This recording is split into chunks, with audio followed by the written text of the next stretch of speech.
Hi friends, so this video is about recent update. आज 12 जून 2020 को GST council की meeting थी, 40th मीटिंग थी, जो कि निर्मला सीताराम जी ने वीडियो कॉन्फ्रेंसिंग के थ्रू किया था, राइट। सो आज की मीटिंग जो हुई थी उसका प्रेस रिलीज आपको सीबीआईसी की वेबसाइट में मिल जाएगा, लेकिन अभी नोटिफिकेशन आना जारी है। नोटिफिकेशन आ जाएगा जिस दिन, उस दिन से ये एप्लीकेबल हो जाएगा। सो ये अभी सिर्फ प्रेस रिलीज है, रिकमेंडेशन है ओनली। सो आज की मीटिंग में फाइनेंस मिनिस्टर ने काफ़ी सारे रिलीफ्स जो है रिकमेंड किए हैं, ठीक है, लेट फीस इंटरेस्ट से रिलेटेड। उसके बारे में हम डिस्कस करेंगे। एंड उसके साथ ही ये बता दूं मैं आपको कि जीएसटी रेट कट पे जो इंडस्ट्रीज काफ़ी टाइम से डिमांड कर रही थी कि फाइनेंशियल क्राइसिस आ चुके हैं, सो देवर डिमांडिंग की जीएसटी रेट कट की जाए, कम करी जाए। तो उस पर अभी इस मीटिंग में कोई डिसीजन नहीं हुआ, कोई भी रिकमेंड नहीं किया है कुछ भी, तो वो उन्होंने नेक्स्ट मीटिंग के लिए पोस्टपोन कर दिया है। दूसरा पॉइंट जो डिस्कस करने वाले थे, जो अभी फिलहाल पोस्टपोन कर दिए, इस पर कोई भी बात नहीं करी है उन्होंने, inverted duty structure on textiles. So कुछ प्रोडक्ट्स जिन पे कि इन्वर्टेड ड्यूटी स्ट्रक्चर अप्लाई होता है, जिन केसेस में जो आपका फिनिश्ड प्रोडक्ट होता है उस पर जीएसटी रेट जो है वो कम है उससे जो जितना आपने परचेजेस पे जीएसटी पे किया है। से कि आपने कोई सामान परचेज करके लाए हो 12% पे, और जो आपका आउटपुट फाइनल प्रोडक्ट है वो 5% जीएसटी रेट के अंदर आता है। तो इससे क्या होता है कि आप जो क्रेडिट लोगे वो 5%, मतलब मैक्सिमम उतना ही लोगे जितना आपकी लायबिलिटी बन रही है। तो बाकी जो बचा, जितना आपने इनपुट्स था वो आपका अक्यूमुलेट हो गया, वो बच गया, उसका आप कुछ कर नहीं पा रहे हो, तो उसका आप रिफंड ले सकते हो। जीएसटी में रिफंड अलाउ कर दिया था। So they wanted to decide upon कि रिफंड्स जितने उनको देने पड़ रहे हैं ना, उससे बेटर है कि क्यों ना वो इन्वर्टेड ड्यूटी स्ट्रक्चर को ही रीडिफाइन करे। तो उस पर उनको डिसीजंस लेना था, जिसपे कि उन्होंने अभी फाइनली कुछ नहीं कहा है, जिसको पोस्टपोन कर दिया है till next meeting. Next is पान मसाला के टैक्सेशन पे डिस्कस करना था, जो कि नेक्स्ट मीटिंग में होगी। And fourth one is compensation cess, जो कि स्टेट्स को सेंट्रल गवर्नमेंट देती है। 5 साल तक का डिसीजन हुआ था, लाइक जब जीएसटी आया था कि 5 साल तक कंपेंसेशन सेस देगी स्टेट्स को। तो स्टेट्स का कहना है कि कोरोना वायरस की वजह से जो है काफ़ी सारे रेवेन्यू लॉसेज हो रहे हैं, तो दे वांटेड कि 1 साल और बढ़ा दिया जाए, कि 5 साल से मतलब थोड़ा और टाइम पीरियड एक्सटेंड कर दिया जाए। तो उस पर डिस्कशन लेना था इस मीटिंग में, बट ये अब पोस्टपोन हो गया है। उन्होंने बोला है कि अब जुलाई में जो मीटिंग होगी उसमें हम डिस्कस करेंगे इस पर। तो before we move on to discuss about कि जीएसटी रिटर्न से रिलेटेड क्या क्या टैक्स रिलीव्स दिए हैं, तो उससे पहले let me tell you that कि एक और पॉइंट डिस्कस हुआ है, that is related to restoration of cancelled registration.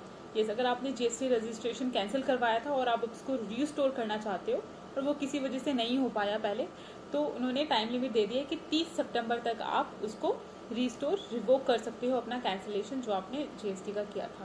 About GST related things. So अगर आपका रिटर्न जीएसटीआर 3B फ्रॉम जुलाई 2017 से जनवरी 2020 तक पेंडिंग है और आपका जो टैक्स लायबिलिटी बनता है वो 0 बनता है, तो आपको कोई भी लेट फीस नहीं लगेगी, ठीक है, बिल्कुल कंप्लीटली वेवर।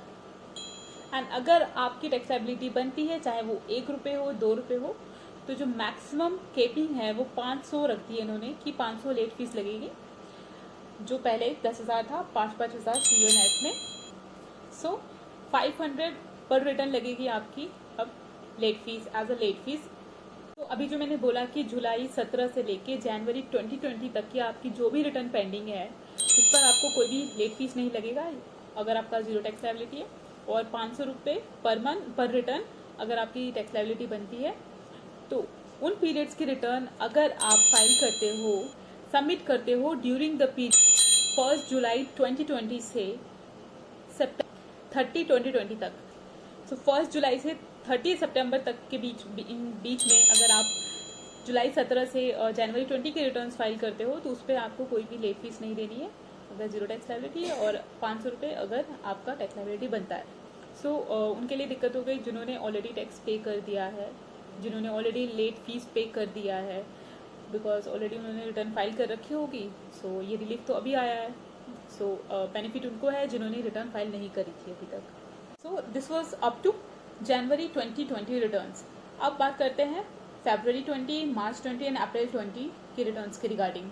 सो जिन टैक्स पेयर्स का टर्नओवर अप टू 5 करोड़ है, 5 करोड़ का टर्नओवर है आपका अप टू, तो उसके लिए उनके लिए तो यहाँ जो बात करी है वो उनके लिए, उन टैक्स पेयर्स के लिए करी है जिनका टर्नओवर अप टू 5 करोड़ है।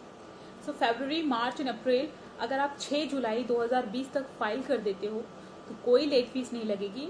जो पिछला नोटिफिकेशन आया था उसमें आप देखोगे जो मैक्सिमम ड्यू डेट जा रही थी वो 6 जुलाई जा रही थी। सो 6 जुलाई तक अगर आप फरवरी, मार्च और अप्रैल अगर आपका टर्नओवर अप टू 5 करोड़ है, 6 जुलाई तक फाइल कर देते हो तो कोई भी लेट फीस नहीं लगेगी। लेकिन अगर आप 6 जुलाई के बाद फाइल करते हो तो आपका जो इंटरेस्ट लगेगा वो 18% की जगह 9% लगेगा, मतलब half of the rate, half of the normal interest rate है वो लगेगा अप टू 30 सितंबर। सो इसलिए आप कोशिश करना कि आप 6 जुलाई तक ये रिटर्न्स कर दो। सो फरवरी, मार्च और अप्रैल की रिटर्न्स आप 6 जुलाई तक भर लेना ताकि आप इंटरेस्ट से बच जाओ। उसके बाद इन मंथ्स की फाइल करोगे रिटर्न तो आपको 9% का इंटरेस्ट रेट लग जाएगा।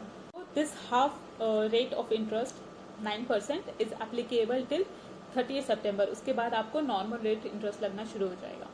तो ये हमने बात कर लिया फरवरी, मार्च एंड अप्रैल के रिटर्न के बारे में। अब हम बात करते हैं मई, जून, जुलाई के रिटर्न्स के बारे में।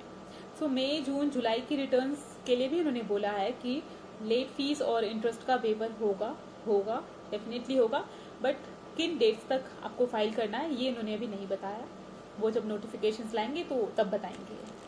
For tax payers having turnover of more than 5 crore, तो उनके लिए कुछ भी नहीं बोला है बिकॉज सारी चीज़ें उनके लिए सेम एज इज रहेगी जो पहले नोटिफिकेशन में थी। सो आप उसके बारे में आप डेफिनेटली आपने नोट रखा होगा अगर आपका टर्नओवर 5 करोड़ से ज़्यादा है। आप वही पॉइंट्स यहाँ पे भी कंसिडर कर लो। सो मोर देन 5 करोड़ जिनकी टर्नओवर है उनके लिए और कोई बात नहीं करी है, बस जो जहाँ पे जुलाई 17 से लेके जनवरी 2020 तक का जो पॉइंट था अगर उसमें आप फॉल करते हो तो आप उसका बेनिफिट ले सकते हो। Otherwise more than 5 crore turnover जिनकी है उनके बारे में यहाँ पे कोई बात नहीं करी है।